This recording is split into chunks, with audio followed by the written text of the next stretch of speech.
अस्सलाम वालेकुम नाजरीन, मैं हूँ आपका मेज़बान शिराज हुसैन और आज की व्लॉग में बात करते हैं पाकिस्तान तहरीक इंसाफ के हवाले से। और दूसरी जानिब बात करेंगे राना सनाउल्लाह साहब का जो बयान सामने आया है। और प्रोग्राम में आज एक अहम चीज़ के ऊपर बात करेंगे, जो ईरान ने अमेरिका को क्या कहा और वो कब इसराइल के ऊपर हमला करने जा रहे हैं। तो इन तीनों चीज़ों के ऊपर बात करेंगे। रऊफ़ हसन पाकिस्तान तहरीक इंसाफ के तर्जुमान हैं, उन्होंने कहा कि 13 अप्रैल से ईद के बाद हम पशीन से एहतिजाज शुरू करने जा रहे हैं। तो क्या वो ये कर पाएंगे या नहीं। दूसरी जानिब भी जो शेर अफजल मरवत साहब है, उन्होंने कहा था कि हम एहतिजाज के लिए कॉल देंगे, धरनों के लिए कॉल देंगे।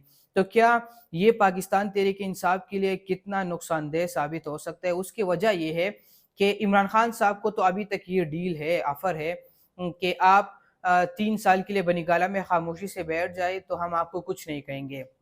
और अब पाकिस्तान तहरीक इंसाफ की तरफ से ये खबर सामने आई है कि हम 13 अप्रैल को पशीन से एहतिजाज शुरू करने जा रहे हैं। तो ये क्या दोबारा डी चौक की तरफ आएंगे, क्या दोबारा इस्लामाबाद की तरफ आएंगे। अगर अब दोबारा वो आते हैं तो दोबारा गिरफ्तारियाँ होगी, फिर उनके साथ वही होगा जो होने जा रहे हैं, उनके साथ जो हुआ है माजी में भी अब हो रहा है उनके साथ। तो ये पाकिस्तान तहरीक इंसाफ के लिए मसला हो सकता है और उनको इस तरह की सियासत अब नहीं करनी चाहिए। देखिए, अगर आप खुद इक़्तिदार में आए थे 2018 में, तो वो आप अपने ताकत से नहीं आए थे, कोई दूसरा आपको लेके आया था। तो आप ये भी उम्मीद ना रखें कि अगर कोई शहबाज शरीफ साहब वज़ीर-ए-आज़म बन गए या नवाज शरीफ साहब कोई बन जाते हैं या जरदारी साहब सदर मुमलिकत बन गए, तो ये खुद अपने ताकत से बन गए होंगे। तो ऐसा होता नहीं है। क़ायद-ए-आज़म के बाद से लेकर अब तक जो है वो कोई भी अपने ताकत से, अपने वोट से वो वज़ीर-ए-आज़म नहीं आया। कोई भी कोई पार्टी इक़्तिदार में जो आती है तो वो अपनी ताकत से नहीं आती। तो आपको अगर ये दोबारा पार्लियामेंट से आप सियासत उठाकर दोबारा सड़कों के ऊपर जाएँगे तो आपके लिए परेशानियाँ हो सकती है और आपकी पार्टी के लिए मसाइल हो सकते हैं। और इस हद तक कि आपके पार्टी से कोई ऐसा बंदा हरकत करे तो आपकी पार्टी बैन भी हो सकती है। नाज़रीन, प्रोग्राम में आगे बात करते हैं राना सनाउल्लाह के हवाले से। उन्होंने कहा कि अगर इमरान खान साहब के केसेस मुअत्तल होते हैं, फैसले जो उनको सज़ा सुनाई गई है बाकी केसेस में, अगर वो सज़ा सारे सज़ाओं को मिलाकर अगर वो मुअत्तल हो जाते हैं तो उनको वो जेल से रिहाई तो मिल जाएगी, लेकिन उनके ऊपर केसेस रहेंगे और बरकरार रहेंगे उनके ऊपर ऐसे केसेस। और प्रोग्राम के आखिर में मैं ये बात करना ज़रूरी समझता हूँ कि जो ईरान ने अमेरिका को कहा है कि आप एक साइड पर हो जाए, हमने इसराइल के ऊपर हमला करना है, तो ये किस हद तक खतरनाक साबित हो सकते हैं। और फ़लस्तीन और गज़ा के हक़ में पहला मुस्लिम कंट्री है, पहला मुस्लिम मुल्क है जो फ़लस्तीन के हक़ में सरेआम सामने आ रहा है। और उन्होंने अमेरिका को कहा कि आप अपना फ़ैसला कर लें, आप किसी एक तरफ हो जाए कि आपको कोई नुकसान ना हो।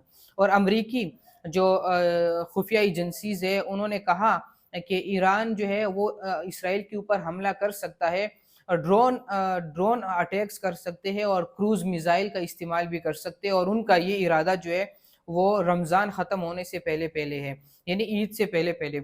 अगर इस तरह 2-3 और मुस्लिम ताकतें अगर मिल जाए ईरान के साथ, तो ये इसराइल के लिए मसाइल पैदा कर सकते हैं और इसराइल को मजबूर कर सकते हैं जंगबंदी पर। अभी कल भी एक बयान आया था डोनाल्ड ट्रंप का और उन्होंने कहा इसराइल को कि आप जंगबंदी का ऐलान कर दें और इस जंग को ख़त्म कर दें।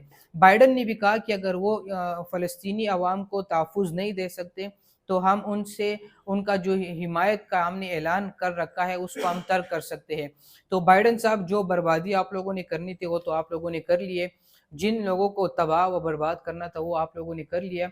अब एट द एंड आप इस वजह से ऐसे बयानात देते क्योंकि अमेरिका में इलेक्शन आ रहे और उस इलेक्शन में खुद को मजबूत रखने के लिए आप ऐसे बयानात, सियासी बयानात दे रहे कि हम उनका बायकॉट करेंगे। तो अब मुस्लिम और जो बाकी मुस्लिम दुनिया है उनको शर्म आनी चाहिए और उनको साथ खड़े रहना चाहिए ईरान के साथ कि अगर ईरान हमला करता है इसराइल के ऊपर तो हम भी हमला करेंगे। तो ये जो मामला है ये किसी हद तक बेहतर हो सकते हैं और ये जो फ़लस्तीन के ऊपर जुल्म हो रहा है इसका खात्मा हो सकता है। अपने मेज़बान शिराज को दीजिए इजाज़त। अल्लाह ने के बाद।